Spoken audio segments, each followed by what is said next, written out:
Psychological archetype of Ketu in Zodiac Part 1. Ketu in Aries, the Detached Warrior or the Lone Initiator. Ketu in Aries brings instinctive courage, but without attachment to victory. Ruled by Mars, this placement often carries past life memory of fighting, leadership, or intense individualism. The Detached Warrior archetype appears when action is taken without craving outcome, acting out of dharma, not ego. The Lone Initiator shows up in those who move ahead independently, often isolated yet self-sufficient, guided by inner impulse rather than recognition. This Ketu excels in roles that require courage, detachment, or pioneering spirit.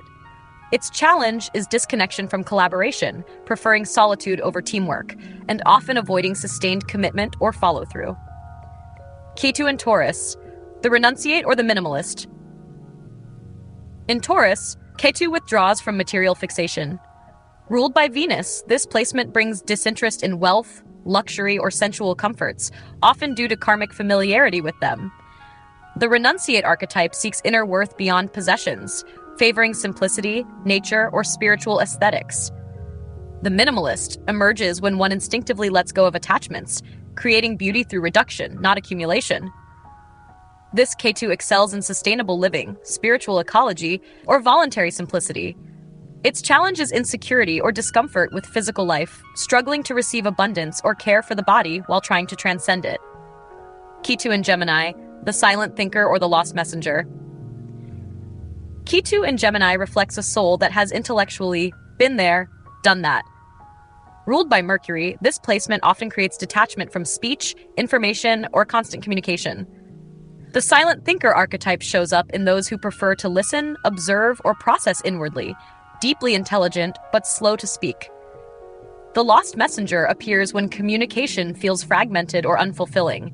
Someone who senses the limits of language or carries the karma of miscommunication. This Ketu thrives in esoteric writing, meditation, or silent retreats. Its challenge is articulating emotion or trusting logic, often defaulting to internal chaos or withdrawal. Ketu in Cancer, the emotional ascetic or the ancestral emissary. In Cancer, Ketu brings detachment from family, home, or emotional nourishment. Ruled by the moon, this placement often reveals past life saturation in domestic or maternal roles. The emotional ascetic archetype emerges in those who feel love deeply, yet resist dependence, preferring inner solitude over emotional entanglement.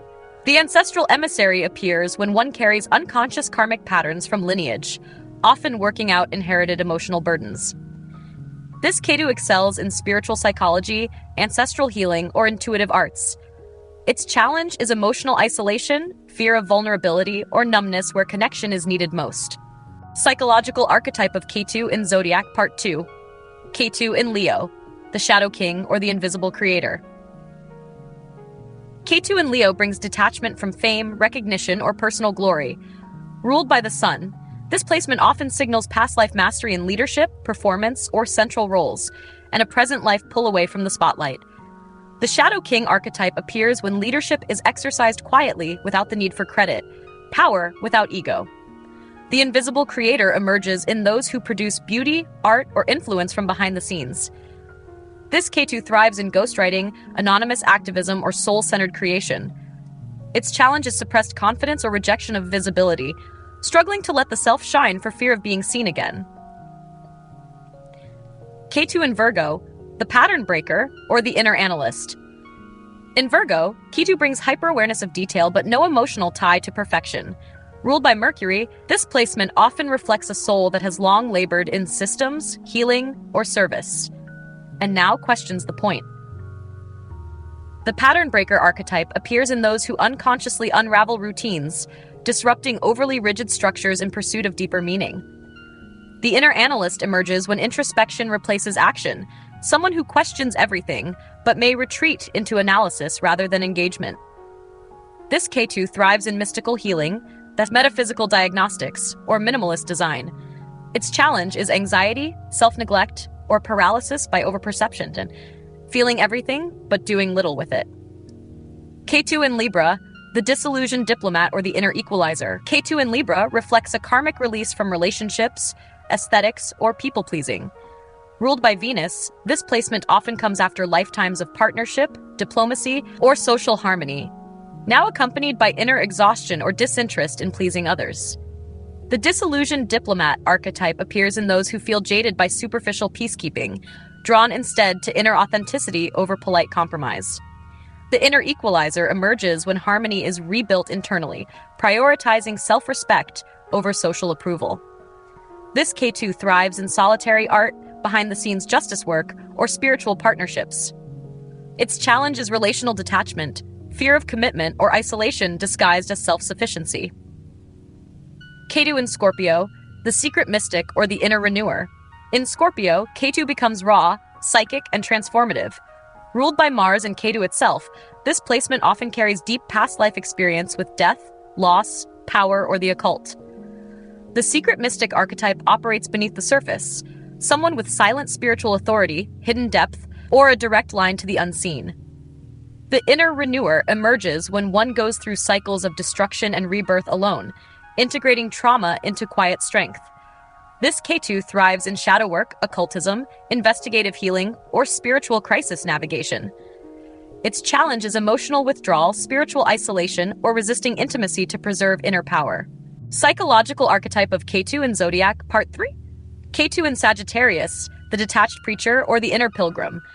Ketu in Sagittarius signifies a soul saturated with philosophies, doctrines, or belief systems from past lives. Ruled by Jupiter, this placement withdraws from external ideologies to pursue direct, inner truth. The detached preacher archetype arises when one carries deep moral wisdom, yet refuses to preach it, preferring quiet integrity over evangelism. The inner pilgrim emerges in those who walk a spiritual path solo, drawn to retreat, meditation, or lived experience rather than dogma. This Ketu thrives in mystical travel, esoteric studies, or sacred silence. Its challenge is disillusionment with mentors, faith crises, or reluctance to share hard-earned truths with others. Ketu in Capricorn, the ghost of hierarchy or the silent builder. Ketu in Capricorn reflects karmic fatigue from structures, duty, or societal roles. Ruled by Saturn, this placement often signals past mastery in institutions, leadership, or worldly success, followed by quiet disillusionment. The ghost of hierarchy archetype arises when one moves through power structures like a phantom, seeing their limitations, yet feeling invisible within them. The silent builder emerges in those who continue to contribute, but without ambition, seeking meaningful impact rather than title or reward. This Ketu excels in minimalist leadership, ethical advising, or quiet mastery. Its challenge is resignation, chronic underassertion, or difficulty engaging with external ambition or authority. Ketu in Aquarius, the cosmic outlier or the system sifter. In Aquarius, Ketu withdraws from collectives, ideologies, or societal revolutions. Co-ruled by Saturn and Rahu, this placement suggests karmic saturation with groups, trends, or causes. The cosmic outlier archetype shows up as one who stands just outside every tribe, carrying cosmic perspective, but often feeling alien. The system sifter emerges when this Ketu intuitively sees what in the system works and what doesn't, quietly dismantling illusions from within. This placement thrives in metaphysical sciences, spiritual futurism, or reform from the fringe. Its challenge is isolation, distrust in groups, or cynicism toward change, seeing the whole picture, yet uncertain where or whether they belong in it. Ketu in Pisces, the dissolved seeker or the vessel of surrender. Ketu in Pisces is the final release, where boundaries blur, ego dissolves, and the soul lets go. Ruled by Jupiter, this placement carries lifetimes of spiritual absorption, self-sacrifice, and mystical immersion. The dissolved seeker archetype appears when one floats through life between worlds, intuitive, empathic, but untethered. The vessel of surrender emerges when Ketu becomes an open channel for divine presence, detached from outcome, identity, or linear plans. This Ketu thrives in spiritual arts, healing, dream work, or transcendental creativity.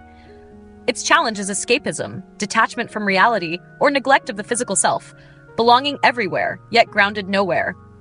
Psychological archetype of Ketu by house, Part 1. How Ketu, South Node, expresses detachment, karmic memory, intuitive mastery, and spiritual disinterest through each house, revealing what feels familiar yet incomplete, where we withdraw, and where we are being asked to release control, independent of zodiac sign. Ketu in the first house, the ghost self or the silent walker. With Ketu in the first house, The individual often enters life with a fractured or subdued sense of identity. The ghost self archetype feels oddly disconnected from personal presence, often preferring invisibility, solitude, or spiritual focus over external performance. The silent walker moves through life with internal wisdom, but may struggle to assert, lead, or form a clear sense of I am. This Ketu is intuitive, observant, and wise beyond appearances. Its challenge is passivity or erasure, dimming personal desires in favor of transcendence, or avoiding self-definition altogether. Ketu in the second house, the frugal mystic, or the disenchanted accumulator. In the second house, Ketu brings past life saturation in matters of wealth, security, and voice.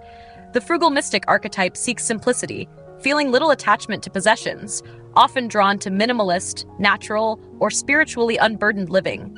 The disenchanted accumulator carries internal fatigue around material pursuit, questioning the point of having, or quietly uncomfortable with dependency on resources or routines. This Ketu thrives in renunciation, financial detachment, or alternative value systems. Its challenge is instability, neglecting the need for grounding, nourishment, or self-worth anchored in the physical world. Ketu in the third house, the wordless intuitive, or the observer of minds. Ketu in the third house suggests a soul well-versed in communication, strategy, or social maneuvering, now ready to let go of over-mentalization. The wordless intuitive archetype trusts instinct over dialogue, often feeling disinterested in small talk or excessive information. The observer of minds prefers to witness rather than engage, holding silent insight into human behavior without always articulating it. This Ketu is excellent at nonverbal perception, intuitive movement, and detached awareness. Its challenge is isolation or expression blocks, feeling misunderstood or struggling to find words that match inner clarity. Ketu in the fourth house, the rootless sage or the family renunciate.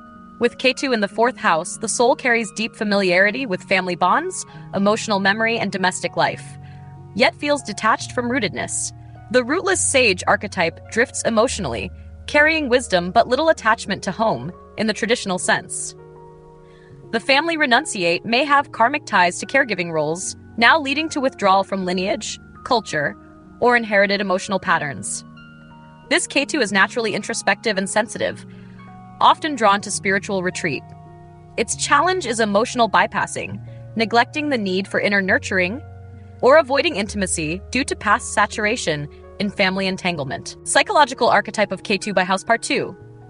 Ketu in the fifth house, the retired performer, or the detached creator.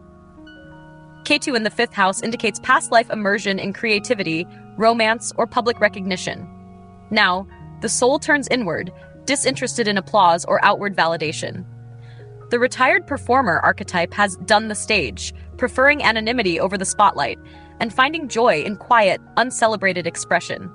The detached creator continues to make, but from a meditative or devotional place, without needing an audience. This Ketu is inwardly gifted but outwardly modest. Its challenge is emotional disengagement, avoiding joy, pleasure, or spontaneous love due to fear of losing control or reliving past drama. Ketu in the sixth house, the system dissolver or the invisible healer. In the sixth house, Ketu carries karmic memory of service, routine, and problem solving.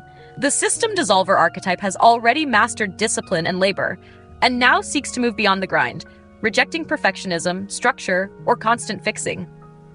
The invisible healer offers support quietly, intuitively, often behind the scenes, or without formal titles.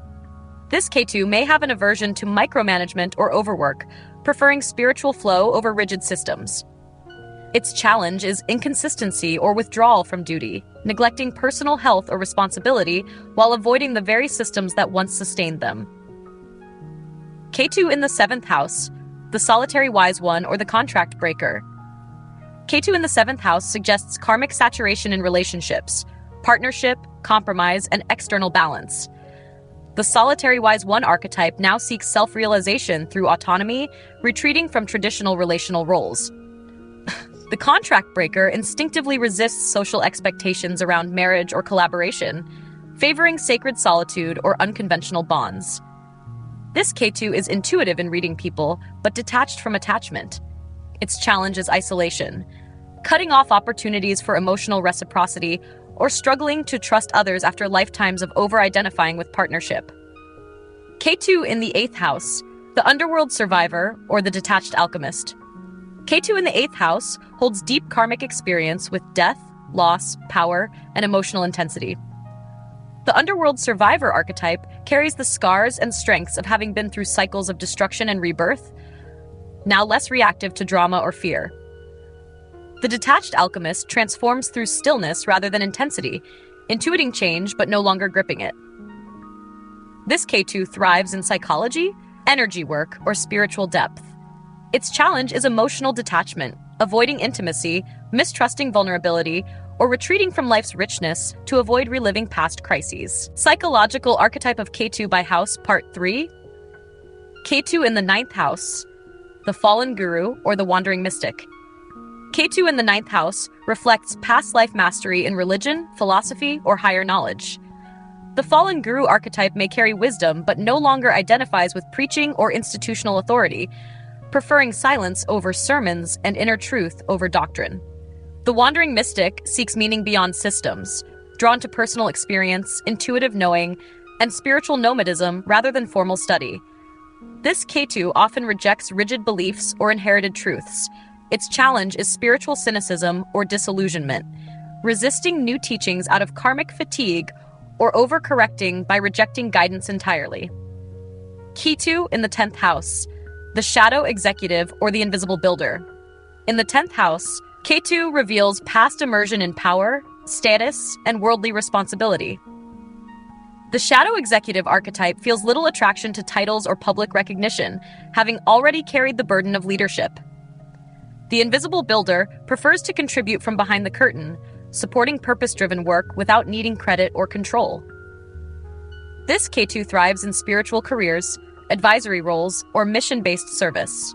Its challenge is disengagement from ambition, struggling with structure, accountability, or visibility, and sometimes abandoning worldly goals without building a new foundation of meaning.